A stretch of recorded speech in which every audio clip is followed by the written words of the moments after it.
Hello, everybody, and welcome back to Movie Chats with Ant and Rye. This week we are discussing the 2024 movie Love Lies Bleeding, written and directed by Rose Glass, starring Kristen Stewart. A bit of an interesting movie. It's a whole bunch of themes kind of intertwined within one another. You know, Yeah. you got your love story. It's quite a nice. Is it a nice life story? You've got, between Lou and Jackie, it's a bit It's of a, it's messed up towards the end. I think they're both very messed up people. That's what you really realize. But yep.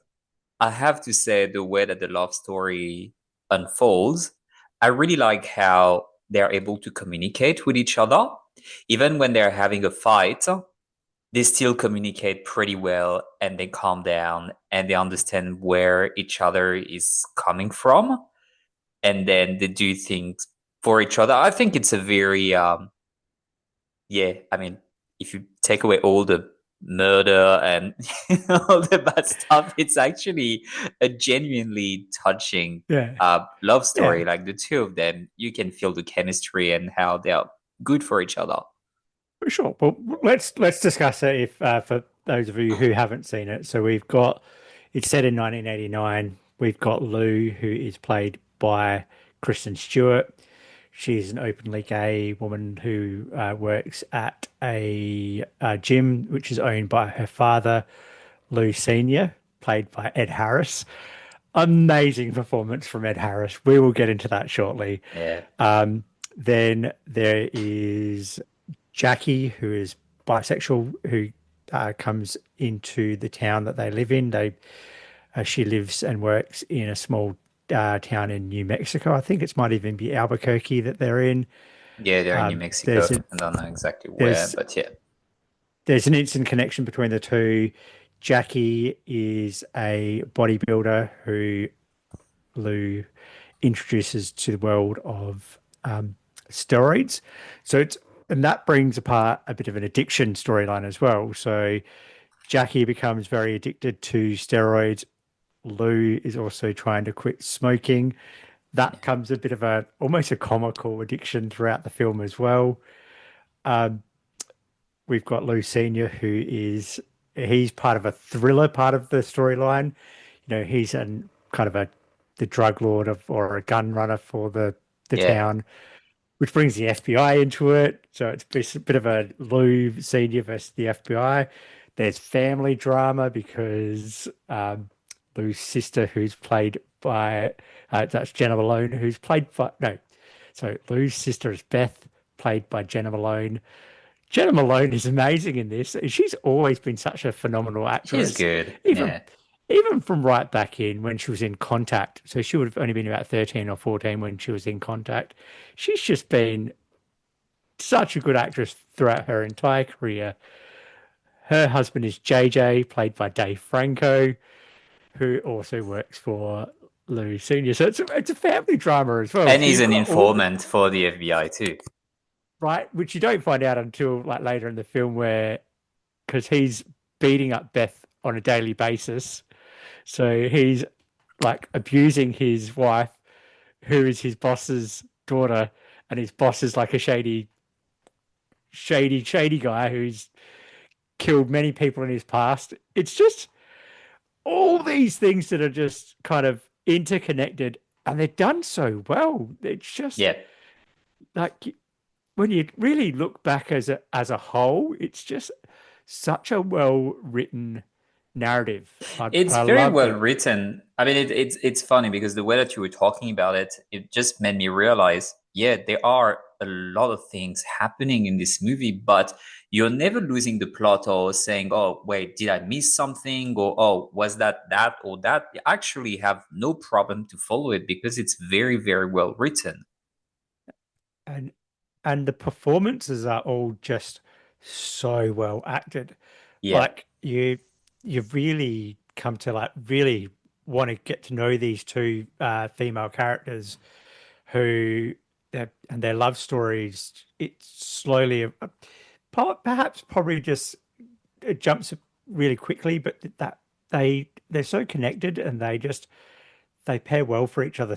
I really like Yeah, their love story, I buy and it it. was I totally buy and it. it wasn't egregious either because obviously, let's face it, it's a lesbian love story, but it's not just disgusting in the way that there are a few sex scenes, but it's not an overpowering kind of. They're just It's snippets not. and then it's over. It's funny because they made the movie. I find the movie very visceral and in different ways because it starts with Lou unclogging a toilet with her bare hands. There is like a few vomits, like scenes Yep, in the movie, blood as well. The people don't look the most hygienic in the world. They have greasy yep, hair. They look kind of dirty. And then you have very sexy, tender love scenes as well. So in both yeah, ways, it's visceral, like, right. bodily So it's a function and everything, but they mix it because yeah, sort of together. Yeah. because it's the cinematography. It's a very pretty film, the way Yeah. some of the cinematography is, and I'll get into some of the colors in a second. But you're right. It's just these are real people working in real sweaty, disgusting jobs. They're actually, um, uh, Lou, Kristen Stewart, she's like you said, one of her first scenes, she's unclogging a toilet, and you see the toilet kind of Yeah. flush down.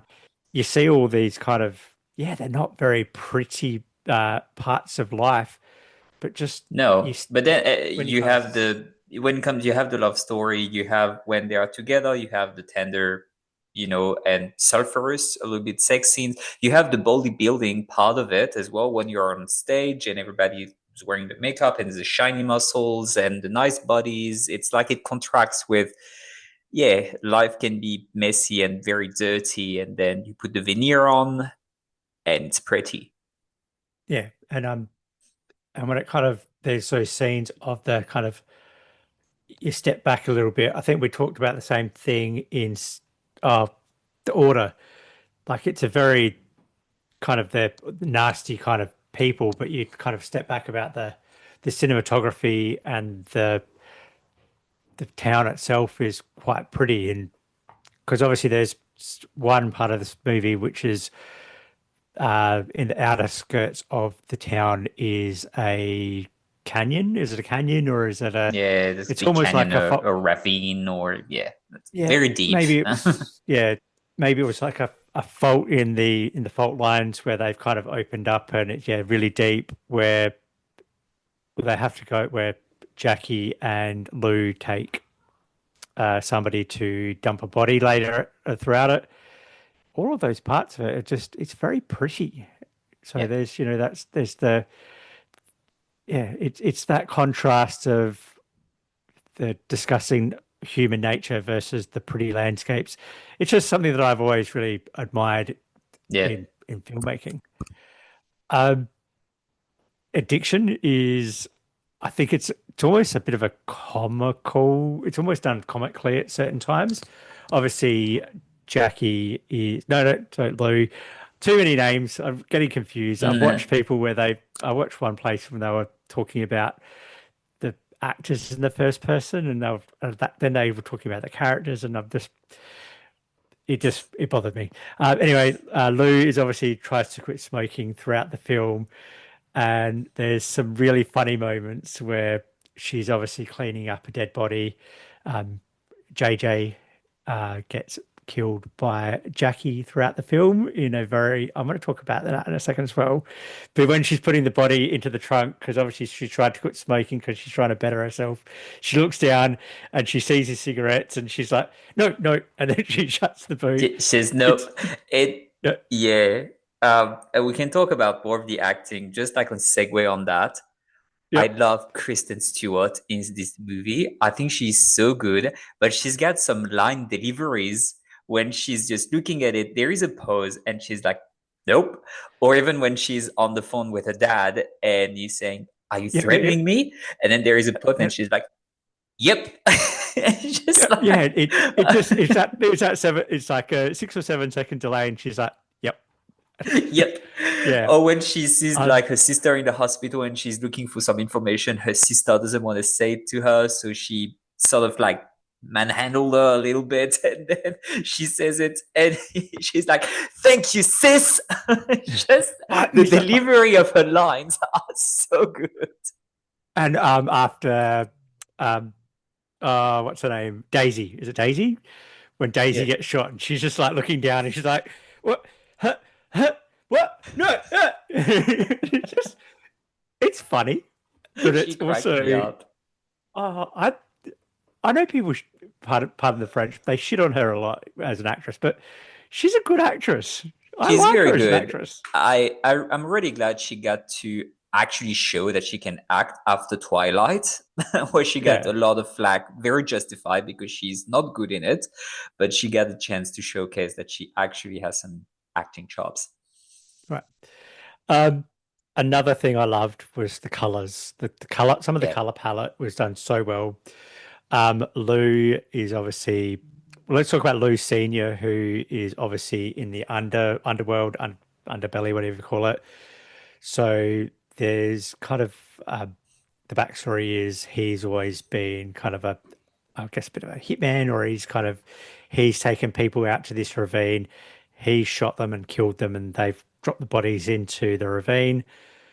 But then there's obviously the flashbacks where Lou, Kristen Stewart's character, has been the hitman for her father. These yeah, are all set like you always see the redness. There's a scene when they're in the hospital when Lou is getting a can of Coke. Lou Senior comes up to her, and the red of the Coke machine is reflected into them both. It's just where there's kind of that tension between them still.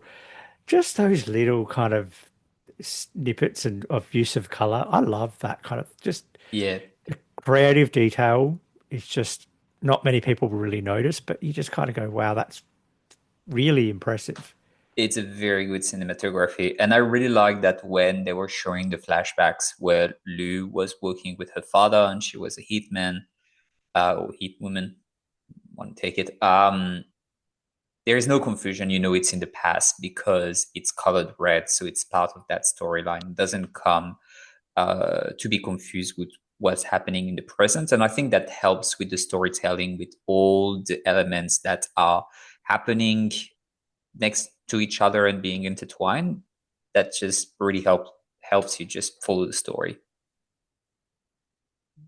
Um, Another thing that I noticed is obviously it's the big ending, but there's also a scene just after Jackie kills JJ Mm, where she becomes a giant. Obviously, steroids are part of her story. She becomes addicted to steroid use. Did you yeah. notice when after she killed JJ, she's just as big as she's big in the She's room? yeah, she's become taller. It's so I've seen this movie twice now, and at first watch I didn't notice that. I noticed just towards the end when she becomes gigantic and whatever they're fighting Lucinia.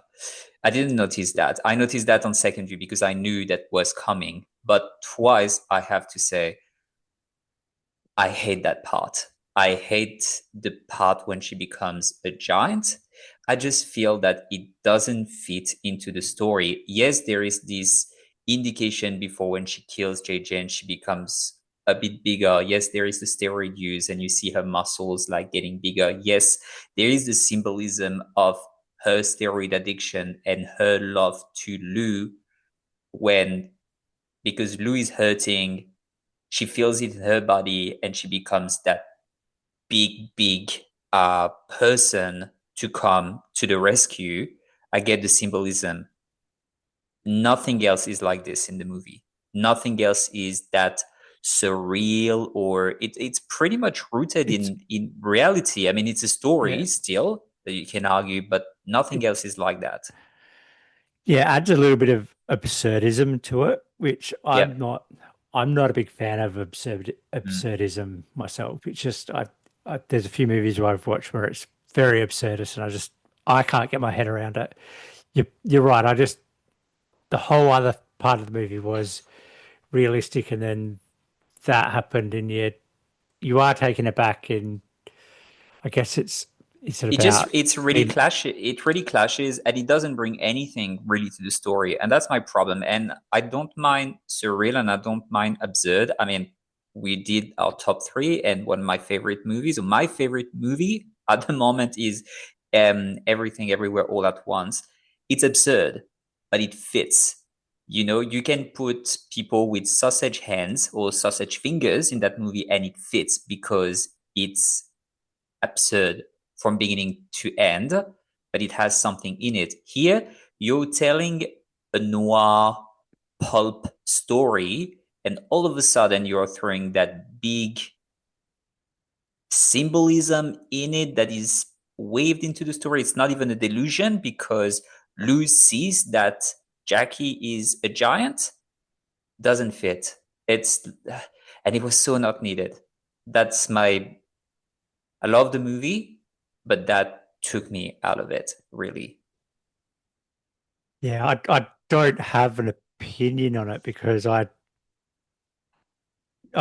pardon the pause.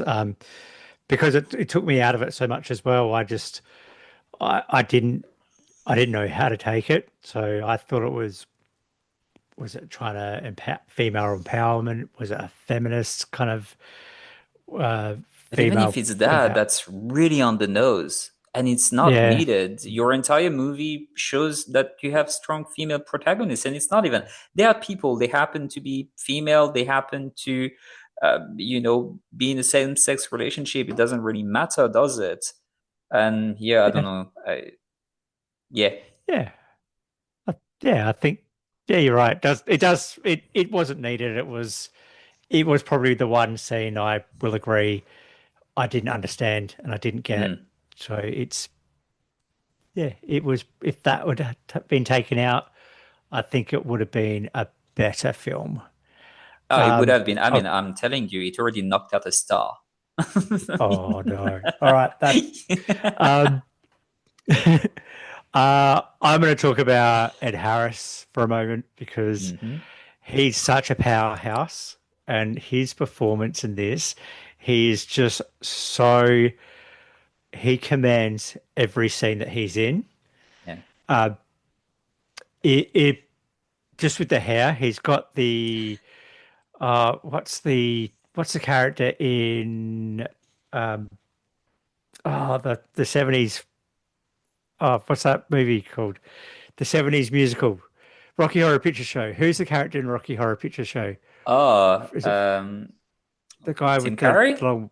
No, not Tim. Is it Tim Oh, Curry? Is it? Rocky, the creature? Uh, Oh no, yeah, like the it's not Lurch, but it's like I see the one yeah. that you are So he's you're obviously talking got about. he's got this. He's obviously almost completely bald, and he's got this big long ponytail. It's just once again just overly disgusting for the sake of disgusting. It's just then the way he is with his daughters. There's that one part where Beth has been beaten almost to death by JJ, and he's a guy who's had people killed. He's a guy who's killed people, but he's not gonna hurt JJ. It's just Yeah. like why would you let him get away with it? And then you find out that JJ is an informant to the FBI that is has never been taken care of. JJ's a guy that kind of deserved what he got. Oh, Even definitely. Yeah. yeah, I loved Ed Harris in this. I thought he did such a great job. It yeah. He was creepy for the right type of creepy, and it was just yeah, I thought all the people who starred in this were just perfection. I thought they all did a great job. They Uh, all did, yeah. And the acting is excellent in this movie. In the Rocky Horror Picture Show, it's Riff Raff. Okay, thank you, thank you. I saw you having a bit of a look there. Yeah, I was just, um, otherwise it would have disturbed me. there is one more thing that I need to bring up, and that is the score by Clint Mansell.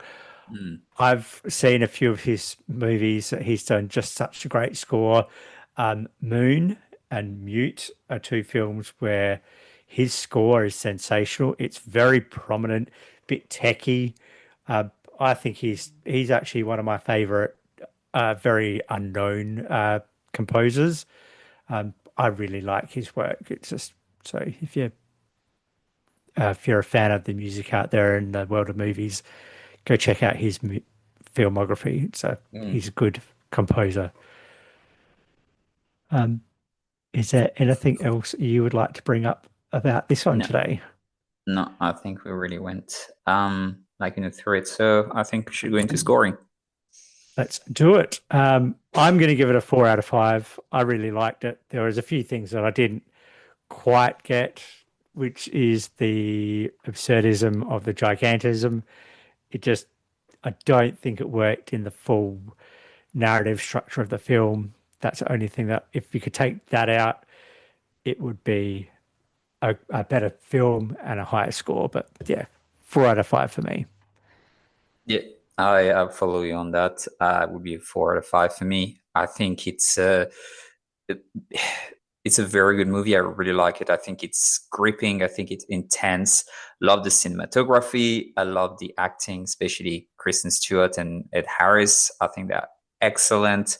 I really like the love story. I like how those two characters communicate with each other. I like how the love story evolves, even when they are falling out and how they are getting back together. I really buy it. I really buy the thriller aspect of it. But this, yeah, as you are calling it, absurdism, especially when she's becoming super big at the end, I think didn't fit. I think doesn't bring anything, really took me out of it. And it's such a shame because it's what 3 minutes of the movie that were absolutely not needed, but really damaged it, unfortunately for me. So I give it a 4 out of 5. Without it, that would be almost a perfect score, unfortunately. Some really good moments in the film. As you said, as we both said, that love story between Lou and Jackie. They had some really sweet, tender moments with each other. Um, they have the fight, the breakup, and then they get back together. It's just they're connected and they become the central part of the movie. Obviously, the thriller portion. I would have liked maybe just a little bit more resolution on what would happen with Lou Senior. You kind of just he's left in the on the ground with the FBI kind of use. I Yeah, suppose the FBI are going to get him basically. Yeah, yeah. that family drama, maybe a little bit of a resolution on Beth. So, see if she's going to be okay. But obviously, she's going to be okay because she doesn't have to worry about JJ anymore. Well, to Uh, be honest, I mean, she's so blind to it. I mean, she wouldn't press charges even though she was being beaten up on a daily basis. And even after he's dead, even if she has been beaten up to an inch of death, uh, she still protects him. To be honest, I'm like, yeah, okay, whatever. You're gonna find somebody else exactly like JJ to share your life again. You need to change something about yourself. I love how the addiction storyline does I guess not a 180, a 360, Lou is trying to quit smoking, and then in the very final scene of the film where she's burying yet another dead body, she lights up a cigarette and she's still smoking. Yeah. She just can't beat that addiction because I think that's what the whole film Yeah, is. One of the she's strong going themes of the through film is she's going through things as well. they're all addicted to their life and Hmm. drama, and smoking is just her addiction. Um, Yep. but yeah, good film. I'd give it a strong recommend. So go give this one a watch, everybody.